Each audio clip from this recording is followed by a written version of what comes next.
2009년 이전에 협의 이혼하시고 양육비 못 받으신 분들은 이 영상 반드시 보셔야 합니다.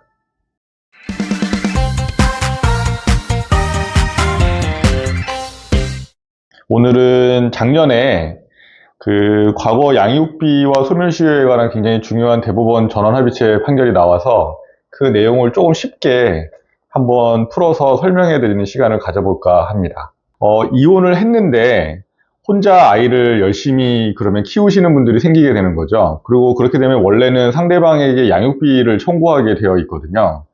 근데 이제 문제는 예전에 2009년 이전에는 협의 이혼을 하거나 했을 때 양육비에 대한 협의 과정이 없이 그냥 이혼만 되는 경우들이 꽤 있었거든요. 이런 경우에는 양육비 청구라는 것 자체가 정해져 있지 않으니까 오랜 시간 동안 양육비를 받지 못하고 그냥 아이를 계속해서 키우고 있다가 세월이 오래 흐르고 난 다음에 양육비를 청구해야 되는 상황이 벌어지게 되는 거죠. 이럴 때 양육비를 청구할 수 있느냐, 그리고 언제까지 청구할 수 있느냐라고 하는 것이 과거 양육비와 소멸시효에 관한 얘기다, 이렇게 이해하시면 간단할 것 같습니다.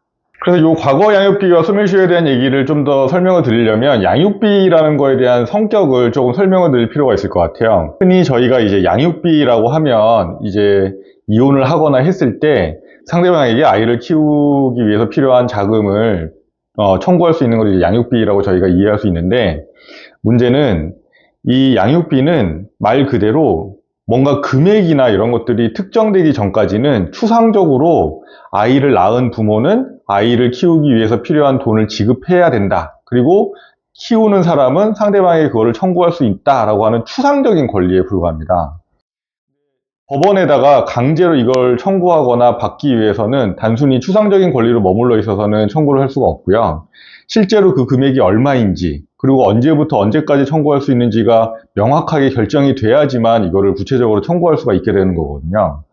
그러기 위해서 최근에는 뭐 협의 이혼을 하든 아니면 재판상 이혼을 하든 할 때에도 양육비를 얼마를 언제부터 언제까지 청구할 수 있다는 걸 다 정하게 되어 있고요. 그렇게 구체적으로 금액이 결정되게 되면 그때부터는 구체적인 권리가 되기 때문에 직접적으로 청구할 수 있는 권리가 생기게 되는 것이죠.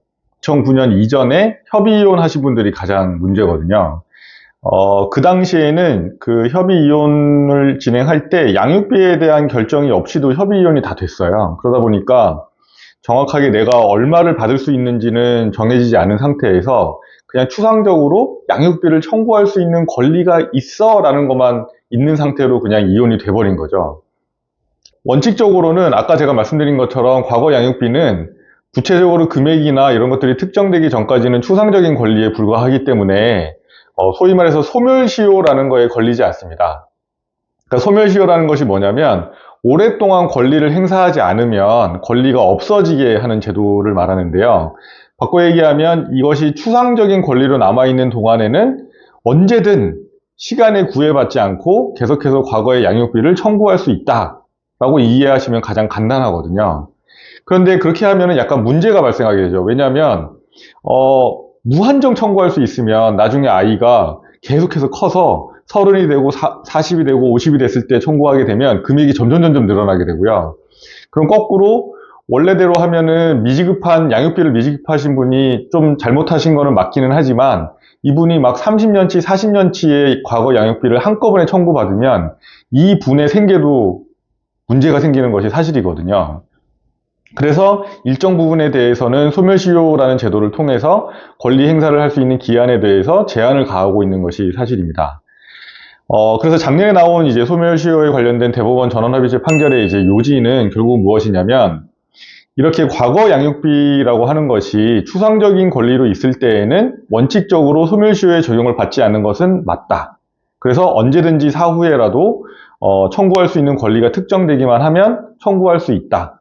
다만 무한정하게 이거를 인정해주게 되면 상대방, 즉 쉽게 얘기하면 양육비를 줘야 되는 입장에서도 불특이에 너무 과도한 채무를 져야 되는 상황이 벌어지니까 소멸시효 제도라는 걸 이용해서 일정한 제한을 가하겠다. 그 시점이 언제냐면 아이가 성년이 된 시점. 바꿔 얘기하면 아이가 성년이 되고 난 때부터는 소멸시효의 기산이 된다. 그러니까 이때부터는 10년이 지나고 나면 더 이상은 청구할 수 없다라고 하는 것이 작년에 나왔던 대법원 전원합의체 판결의 요지입니다. 2008년, 2009년에 협의 이혼을 진행하셨고, 그때 과거 양육비에 대한 뭔가 특정한 뭔가 협의라든가 이런 것들을 정하지 않은 상태로 이혼이 진행되었는데, 그 당시에 아이가 만약에 10살이었다. 그러면 대략적으로 2008년에 이혼을 했다라고 하면 대충 2010년 중반쯤에 아이가 이제 성년이 됐을 것 같고요. 그러면 그때 되면 벌써 2025년에는 벌써 10년이 도가 됐으니까 소멸시효가 완성돼서 더 이상은 이제 과거 양육비를 청구할 수 없는 경우가 발생할 수도 있는 거죠.